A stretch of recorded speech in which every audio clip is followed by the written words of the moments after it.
everyone, welcome back to Blooms and Bicycles. Hope you enjoyed the rest of Christmas and making those New Year's resolutions. Setting off on a bicycle commute in the early hours of a January morning, we find ourselves venturing under black velvet skies. In these moments it's impossible not to look up and admire the veil of white lunar light accessorised by the iridescent twinkles of Venus amongst the stars. The wonder of these moments always puts into perspective how, whilst passing through, we are just one component and consequence of a much bigger design influenced by everything that's ever managed to come into existence in this universe, including the stunning array of species that Mother Nature surrounds us all with. We are also then reminded of how the Lunar New Year celebrations, which lie just around the corner now, become the perfect opportunity to celebrate life and also to take stock of all the wonderful things that make an existence on this earth so special. In anticipation of these celebrations, splashes of bright reds and golds are now emblazoned across our cities and towns in the form of Chinese silk lanterns. And taking inspiration from these, along with the flowers that heavily feature in Oriental art, from silk screens to the mahogany furniture that so often features in our Chinatowns across the world, we are bringing to you today an eclectic mix of Oriental stems traditionally known as flowers of China, in what we have decided to call the Lunar New Year Flower Collection. In the introduction of this video today, we've decided to show you how the flowers look when fully in bloom, so you can understand how all of the colours combine in this flower collection. However, we're going to show you how to construct the designs using the stems whilst they're in bud form, because this in reality is how they will arrive to you in the post. So in this video today, we'll be sharing with you how to construct the Lunar New Year Teapot letterbox flowers. Our water vessel has already been prepared with the flower feed and water today. However, if you would like to understand how to condition your flowers and get them to last as long as possible, you can refer to our flower care video in the description box below, where you can follow all of those steps before proceeding with the design. So to begin with, we'll start by creating our grid with the strongest of stems, as we always do. And in this collection they are the bamboo for some good luck, this beautiful variety of lily called Anouska, which has 3 layers of petals, and also it develops a dusky pink rim on the outside of each petal and almost makes it look like mother of pearl with an iridescent effect. And then also this variety of deep burgundy red lily. Again, these are also in bud form today. This shows you how they would arrive in the box when they are dropped through your letterbox. And this is as fresh as they possibly can get. Because they are still so fresh today, they haven't even had chance to open up just yet, but you might start to get a slight indication here with this one. So we'll start with our Anouska lilies. So we'll just strip back the leaves which aren't necessary to the design. Now you can also take away the ones at the very top, or you can leave them on. If you take them away, the flowers technically are meant to last a little bit longer, or you can just keep an eye on them and take them off as you see them start to wilt. Personally, that's what I prefer to do. However, if you wanted to do it the traditional way, you would also remove these. I just think though, the leaves of a lily add just as much charm as the flower. It's all just personal preference really. And we'll trim this down to size. The beauty of these Anouska lilies is they do come with such a long stem, so you can really create a very large fan display if you want to, where there is a lot of negative space around each stem, or you have the option of cutting them much shorter and having a much more compact design. So today we will actually make use of some of the length. Again, also each stem being unique, you will just have to also consider how the stem is growing and whether it will be too top heavy or whether enough stem's being taken away for it to be balanced in the size of this vessel. So we'll position this towards the front.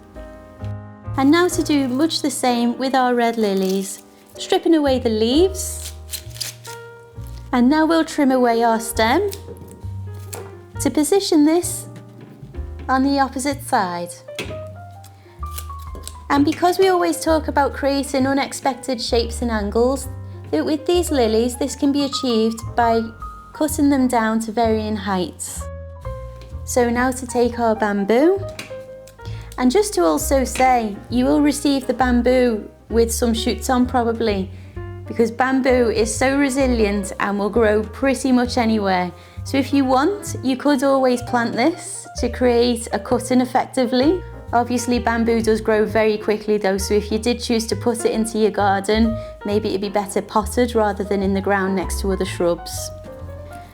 So again, we'll just trim away any excess until it sits at a height where it doesn't want to topple out. And now to take our peach blossom. So maybe because we already have a few more stems in this mahogany colour with the pussy willow, we might position those in alternating positions, again to create some natural balance. As we always say, there is no right or wrong with this. It's just about allowing your creativity to take you wherever you prefer. If you've got something in your mind's eye that you can envisage with the design, just go for it. That's part of the fun. And now to add in our Pennisetum to create some volume in the grid. Again, you can leave this as tall as you like, or drop it down in height, just gradually, using trial and error, until it sits in a position where the leaves can be seen, because they are really pretty. However, with them being slightly lower than some of the other flowers, at least they won't dominate. And this also allows us then to have a position in the grid which takes the top heavy Anigozanthos stem, which is to come next. So the Anigozanthos would need to be trimmed down quite significantly for it not to topple out and move over any of the other flowers. But as you see, just by adding in that Pennisetum first, it's allowed the Anigozanthos to hold itself upright. You don't have to do that, but it's just a little tip that I always use. And the reason we've also chose to add this Anigozanthos into this design is because it actually helps to draw out those mahogany tones from the peach blossom and the pussy willow, but then also offers a graduation into the brighter red of the red lily, which is further down. Because as you can see, this deep crimson red on the flower bud area, as it graduates into the green stem beneath, it does get to a point where it does look a bit dark browny. So it just offers that nice graduation between the different varieties. And now to take our chrysanthemums, which in China are a symbol of longevity because of their health properties. So in this collection, we actually have two different varieties of chrysanthemum. However, we've kept them both in the colour white because they contrast so beautifully against the lilies and the Phalaenopsis, which is to come. So again, thinking about where the flower cup is going to be positioned. This one, again, as with other varieties we've talked about in previous collections in the past, it has a natural lean on it because it's obviously been seeking daylight in a particular way when it's with the flower growers. So we'll take that into consideration when deciding where to place it in the design. And at the moment we will have a lovely distribution of white from the Anouska lilies in the left corner over there. So towards the back, we'll start to think about positioning the chrysanthemum. So just weaving it into the grid until it sits where you want it to be. So there are actually a lot of small flower shoots coming off the main stem from very low down. You don't actually have to get rid of these. These are always really pretty in a small bud vase on the dinner table, or even just next to the bed on the bedside cabinet. No need to waste anything, basically. There's always a good use for it all. And to think about the natural fan shape, which we always try to achieve with our letterbox flowers, we'll now position this chrysanthemum on an angle so that it leans off towards the back in the opposite direction to the Anouska lilies. And there we now have a triangle of white flowers using the magic of 3.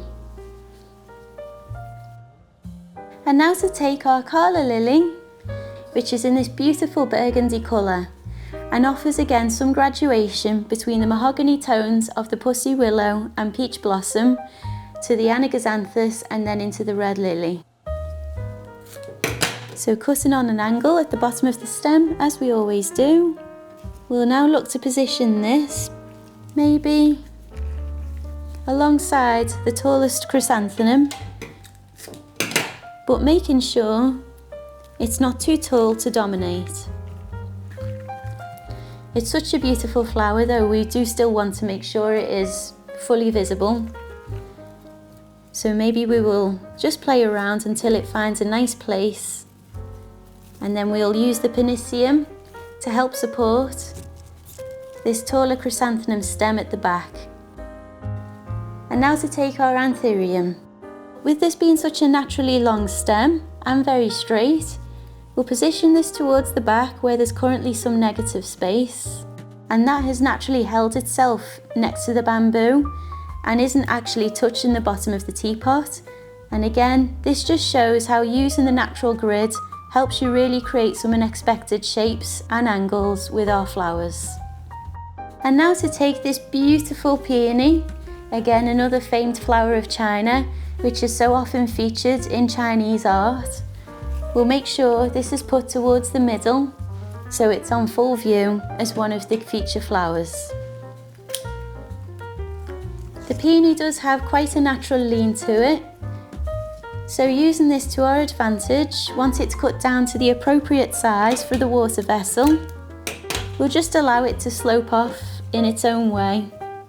Sometimes the flowers will tell you where they want to be, so just observing the way that they fall can really help create that natural look in design. So now finally, to take our Phalaenopsis. So this beautiful purple flower leans off naturally to one side, so if you just hold it upright, it will actually show you which way it best prefers to go. So actually this flower in particular seems to want to lean off to the right. With this in mind, we'll therefore add it into the grid in a way which allows it to cascade over the side. So as you introduce different stems to the design, you will sometimes find that others will move, and you can leave them as they are, that's fine. Or if you wish to, you can reposition things, such as this Anthurium today, which just looked to be a little bit too hidden by the Anouska lilies in the end. So there is no right or wrong, as we always say. If you just keep positioning things in the grid, but always remember to try and find that graduation of heights from very tall at the back towards shorter and more cascading out at the front, and then from a central point, keeping it very high also, and then starting to work out towards some sort of slope on the left and the right to create that fan shape. So if you just take your time, checking everything over, and I now feel like trimming away a little bit more this peony, because in this area here there seems to be a lack of colour, only greenery. So we can actually correct this by adding the peony in as a much shorter stem. So now we have a balanced design. Now that we've cut down significantly the peony at the very front to fill that void where there was no colour to begin with, and dropped it into that area so that as it fully opens next to these Anouska lilies, it will become a very full fan-shaped display. And also with this Anthurium, although it is a very naturally long stem which can hold itself upright, it actually worked really well with this design and with the way the other stems decided to position themselves by having it off to an angle where it seems to be quite happy.